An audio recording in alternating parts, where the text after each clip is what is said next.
Let's hear some chat in this group.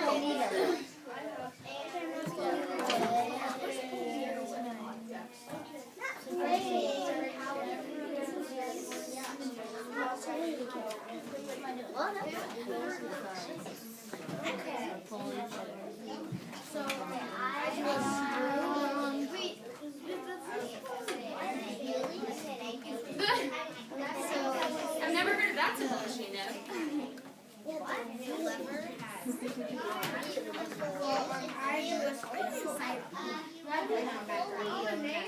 It's a screw, a wheel. No. 1, 2, 3, eyes on me. 1, 2, eyes on you. Let's hear from you folks. What do we remember? Colin O. The parts of the lever is like the bottom part that's in the middle is called the fulcrum. Oh my goodness, yes. The right side is the effort and the left side is the load. Oh, well, does the load and effort have to be on the right and left side? No. So what do we know about the load? Remember, think way back when we drew our arrows? The effort is trying to lift up. Yeah, so the effort goes down, right? The effort goes down, and the load goes up. Yes, so we said this is a fulcrum. I'm impressed. I saw a lot of people have the word fulcrum on their sheet of paper. That was the first machine we learned. Amazing. And Lily. I remember the wheel and axle.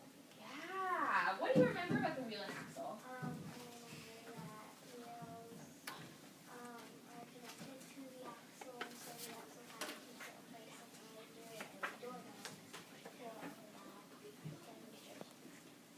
Right. Let me ask you a tricky question. In a wheel and axle simple machine, when I move the wheel, what happens to the axle? Do we remember, Colin B? Good question. Because sometimes, in that one, it kind of moves. Like it's a trick question because in most simple machines in some simple machines they don't move, and in some they do. So it's a trick question. But with the wheel and axle simple machine, does the axle move and the wheel moves, Delaney?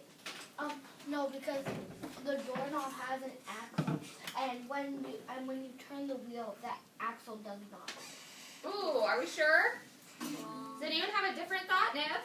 Well, it does move. I remember when we did it, I thought that it didn't move either, and then we looked at it and it doesn't move. Yeah, so in a wheel and axle, when we move the axle, the wheel moves, and when we move the wheel, the axle moves.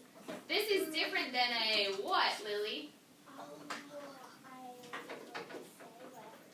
remember that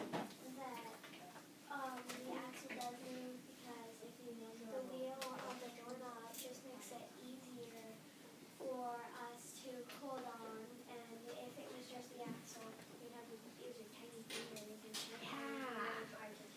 Yeah, like when we lifted the washers, it took more force without the wheel. Yep, so the axle does move.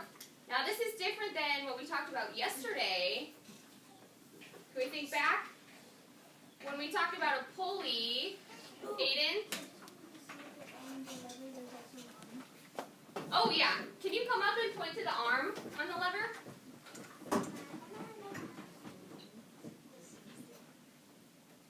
Thumbs up if we agree.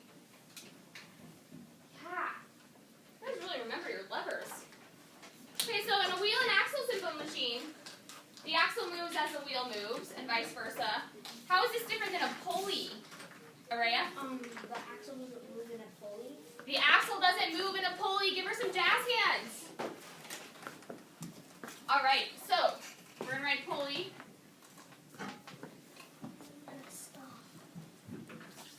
And I'm going to write under here axle and wheel move together. Under wheel and axle. Okay, who else? What else do we remember, Nasa?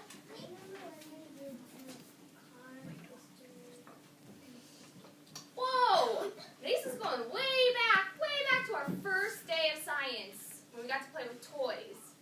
What did we remember about the toys? Were they very fun when they just sat there? No. So what did we have to do to the toys? Angelina? We had to move them, we had to roll them, we had to bounce them, we had to do stuff that like make them move. Yeah.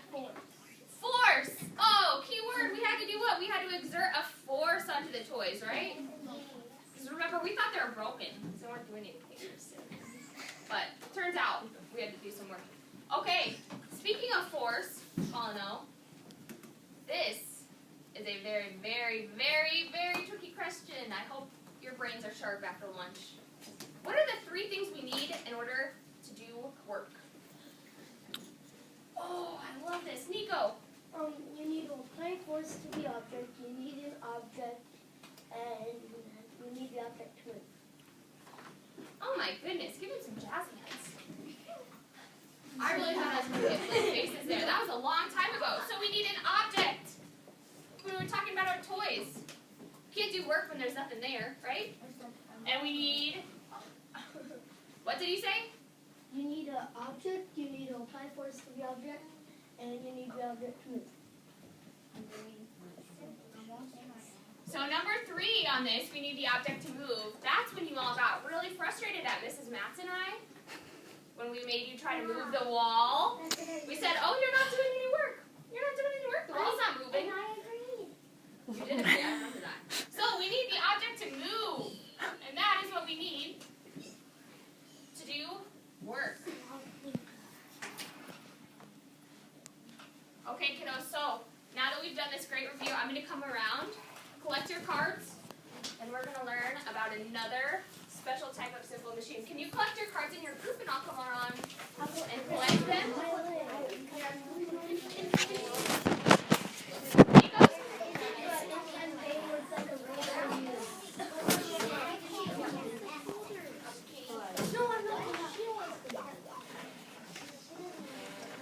Oh, that's okay. It's not that beneficial. Thank you, dears.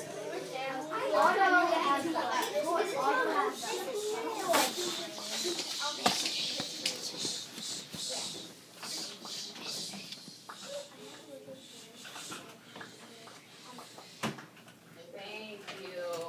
Okay, so while I'm collecting these, if you could open up your science packets, past the pulley section to the page that says inclined planes, and there should be a picture on the top of it. Whose cards? This? Do I have all the cards? This? Like yours? Yep. Inclined planes. Wow. You should never close them. This is going. Now, boys and girls. Yeah. Boys and girls.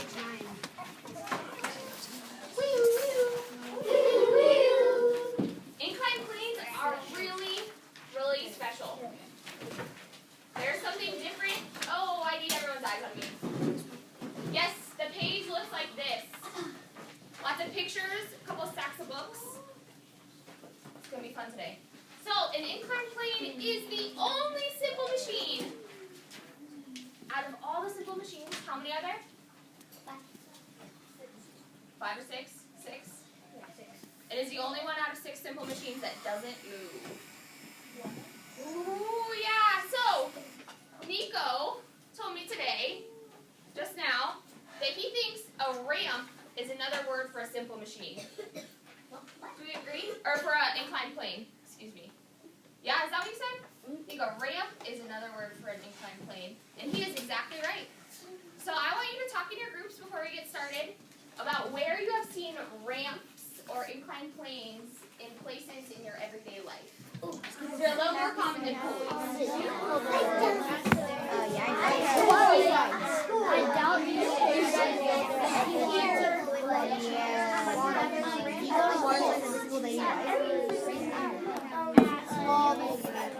I do a ramp every single day. My arms.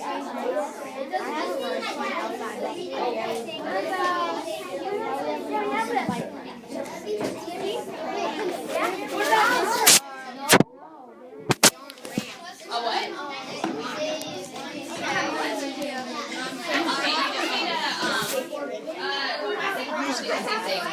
Welcome back, Kate.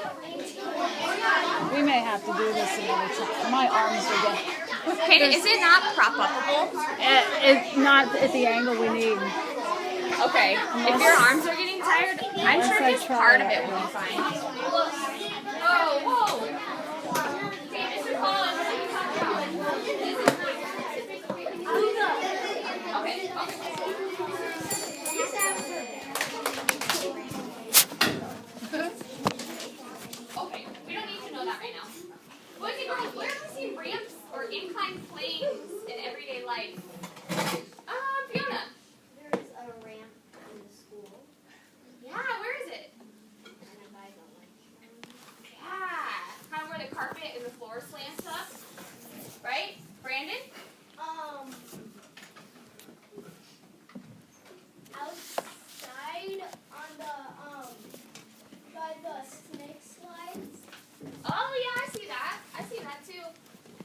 know what other thing you mentioned? I think on accident, it's also an inclined plane. What was the last word you said? It's something you play on.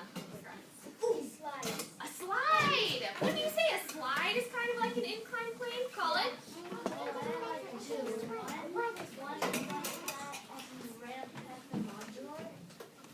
Yeah, yeah.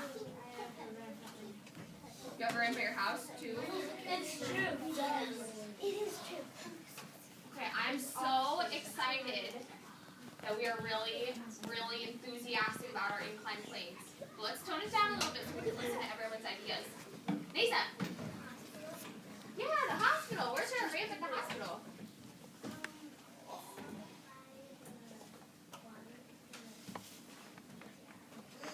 Yeah, so something that's really, really cool about inclined planes is they can help people who can't normally go upstairs, like people in wheelchairs.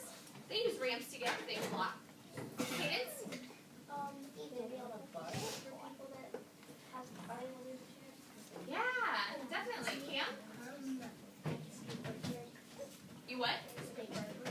Oh yeah, and some kiddos over there were talking about like snowboarding and ski ramps too. Really shoot you up in the air. We're gonna take 2 more hands. Allie. Yeah, roofs of houses are inclined plane. And Ned. Well, the front of my house, because my house was made where it's made for people with Wheelchairs. wheelchairs to get up to the house. Yeah. Kim, can you put 4 legs on your chair on the ground, please? Okay, so let's talk about the word incline.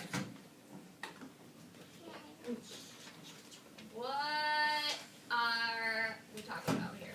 Who knows what inclined might mean? Luca? Slanted! Yeah, and not just slanted. In this case, inclined means Angle. slanted up, right? Could it also be like angle? Yeah, sloped, slanted, it's at an angle here, right?